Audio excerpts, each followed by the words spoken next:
మా స్కూల్లో టీచర్స్ సరిగ్గా చెప్పడం లేదు, సబ్జెక్ట్ అర్థం కావడం లేదు అంటూ ఇలాంటి సాకులతో చదువును నెగ్లెక్ట్ చేస్తున్నారా? అయితే ఒక్క నిమిషం ఆగండి. వ్యవస్థ ఇలా ఉందని నిందించడం వలన మనకు మార్కులు రావు, పోయిన సమయమూ తిరిగి రాదు. కొంతమంది బాధ్యత రాహిత్యం వల్ల ఎన్నో చోట్ల ఇలాంటి పరిస్థితులు ఎదురవుతూనే ఉన్నాయి. అయితే పాఠం చెప్పే గురువు లేడని ఏకలవ్యుడు ఆగిపోయాడా? అర్జునుణ్ణి మించిన విలుకాడుగా తయారవలేదా? ఈ రోజు మన దగ్గర ఇంటర్నెట్, యూట్యూబ్, ఆన్లైన్ కోచింగ్స్ ఇలా ఎన్నో ఉన్నాయి. బోధన సరిగ్గా లేదనే నెపాలు వెతకడం కన్నా స్వయంగా నేర్చుకోవడానికి ప్రయత్నిస్తే తప్పే ఉంది. మీకు మీరే స్వయంగా నేర్చుకోవడానికి 3 టిప్స్.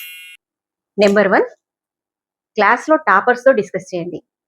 మీ క్లాస్లో బాగా చదివే వాళ్లతో కలిసి గ్రూప్ స్టడీ చేసి మీ సందేహాలు తీర్చుకోండి. నెంబర్ 2, టెక్నాలజీని వాడండి. ఇంటర్నెట్, యూట్యూబ్, ఆన్లైన్ క్లాసెస్ ద్వారా మీ సబ్జెక్ట్ని సులభంగా నేర్చుకోండి.